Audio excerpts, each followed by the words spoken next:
My goodness, like seriously, one of you sounds like a train. On that note, I think it's only fair that we move forward with the show and bring on the one, the only, the wonderful Mr. Adil.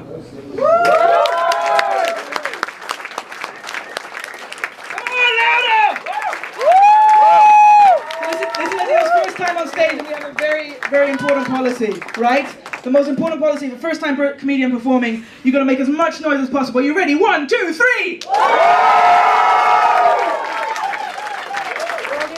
Wow, thank you. Yes. So, as Emma said, this is my first time performing. And I have to start with an apology.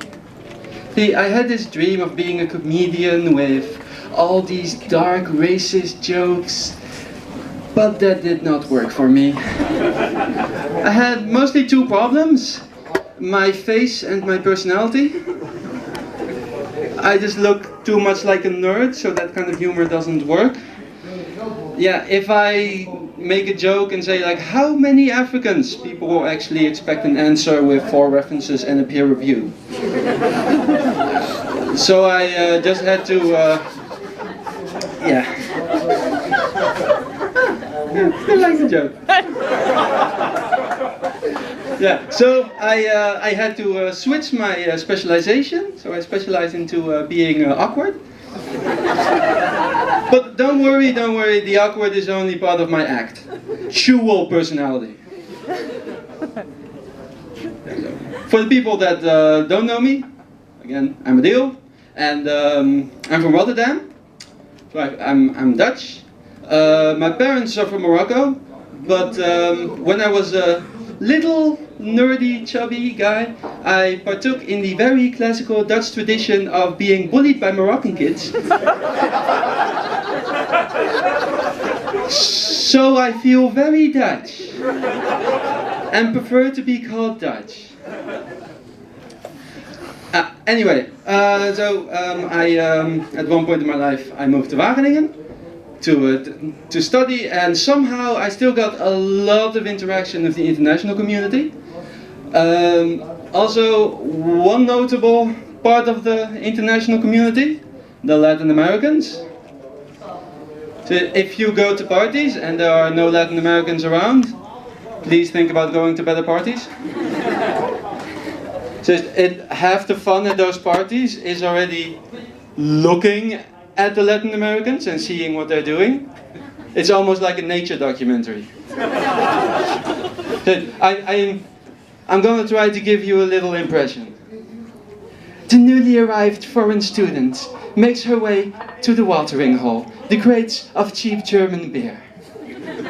There she takes her phone and sees that she has not received a message of her now long-distance boyfriend. A look of sadness appears on her face. Unaware to her, this has triggered the local predator. The Latin male. He quickly moves in and persuades the woman into his mating dance, the salsa.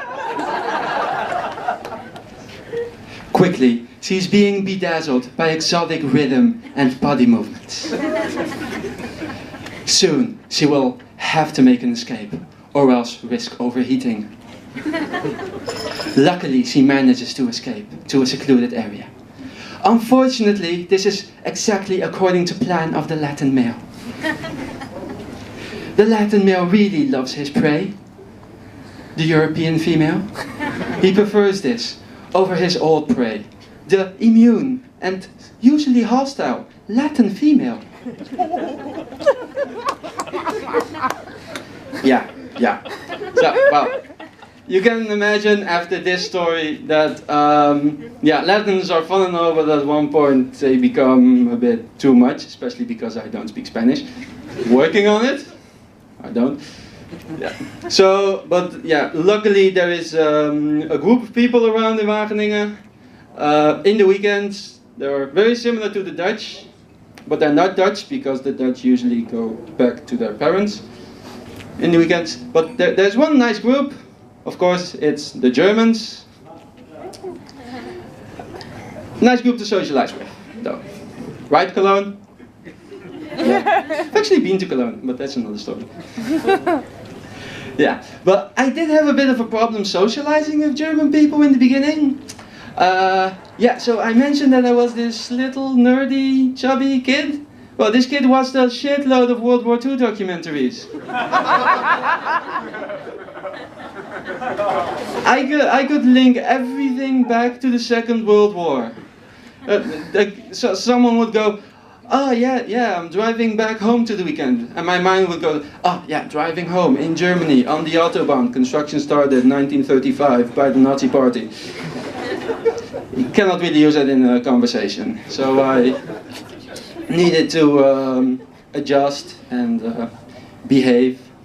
Especially because at one point you would like to talk to German girls. You manage. But I worked on it, and at one point actually met a German girl at a party, and she said she was from Essen.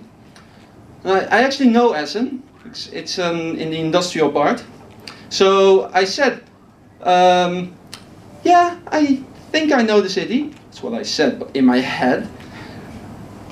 Due to Essen being bombed a lot, I could already see the Winchester bombers of the RAF approaching, the hatches opening and the incendiary bombs falling on the assembly lines of the Tiger II tanks.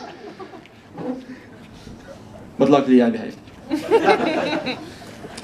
But then she went, yeah, you probably know the city because it was bombed a lot during the war. The one time I behaved. True story. Yeah. Yeah, but I also noticed two things with German stereotypes. First, a small thing. There's a bit of a stereotype that Germans sound a bit aggressive. You know, like an SS Panzer commander shouting orders. But they actually don't really sound like that. They sound quite normal and soft and not like a firing squad.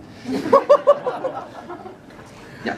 The second one, which I found out the hard way, is that German punctuality does not really exist. Not with all of them, but it's more rare than guaranteed. I once asked a German girl out on a date. She's not the girl from Essen. She said no. And well, this girl, she arrived late. 30 minutes late. And then 20 minutes later, her also German friend arrived. So, in total, that was 15 minutes late, and I could not call it a date anymore. Oh well, I don't know how that happened. So, wow. It's kind of my time for the day. So, thank you for listening. And, hope you enjoyed the rest of the show.